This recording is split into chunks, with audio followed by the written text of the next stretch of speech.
Hi friends, welcome to my channel. ఈ రోజు వీడియోలో టేస్టీగా సింపుల్గా ఎగ్ కర్రీ కొంచెం డిఫరెంట్ స్టైల్లో ఎట్లా చేసుకోవాలి ఇప్పుడు ఈ వీడియోలో చూపిస్తాను. తప్పకుండా ట్రై చేయండి. టేస్ట్ చాలా అంటే చాలా బాగుంటుంది. ఇంక లేట్ చేయకుండా వీడియోలోకి వెళ్ళిపోదాం. దీనికోసం ముందుగా స్టవ్ వెలిగించి ఒక కడాయి పెట్టుకొని కొద్దిగా ఆయిల్ వేసుకోవాలి.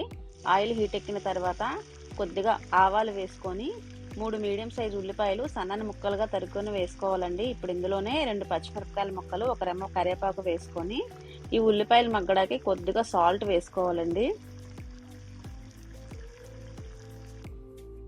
ఇలా సాల్ట్ వేసుకున్న తర్వాత ఒకసారి బాగా కలుపుకొని స్టవ్ని మీడియం ఫ్లేమ్లో పెట్టుకొని 3-4 నిమిషాలు ఉల్లిపాయ గోల్డెన్ బ్రౌన్ కలర్ వచ్చేంత వరకు మగ్గించుకోవాలండి.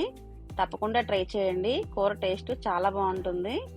ఇప్పుడు ఇలా మగ్గిన తర్వాత ఇందులో కొద్దిగా పసుపు, 2 టీ స్పూన్ల కారం, రుచికి సరిపడా సాల్ట్, 1 టీ స్పూన్ ధనియాల పొడి వేసి ఈ ఉల్లిపాయ ముక్కల్లో ఈ మసాలా అంతా కలిసేలాగా కలుపుకోవాలండి. బాగా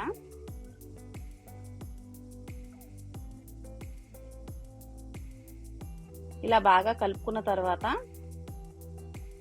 ముందుగానే మనం కట్ చేసి పెట్టుకున్న 4 టమాటాలని చిన్న చిన్న ముక్కలుగా కట్ చేసుకొని వేసుకోవాలండి.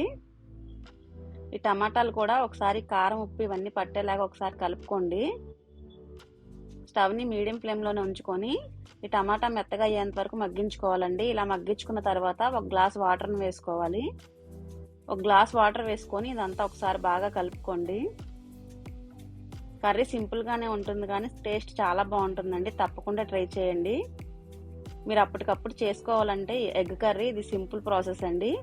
ఇప్పుడు ఇలా 2-3 నిమిషాలు ఈ కర్రీ ఉడికిన తర్వాత మనం ఎగ్స్ని ఇందులోనే డైరెక్ట్గా ఇలా నేను చూపిస్తున్న విధంగా కొట్టి వేసుకోవాలండి. ఇలా వేసుకొని స్టవ్ని మీడియం ఫ్లేమ్లో పెట్టుకొని ఒక 2-3 నిమిషాలు ఇలా ఎగ్ ఉడికేంత వరకు ఇలా ఉడికించుకోవాలి. తర్వాత ఇక్కడ నేను చూపిస్తున్నట్టుగా గరిటెతోటి స్లోగా ఎగ్ని టర్న్ చేసుకోవాలండి రెండో వైపుకి.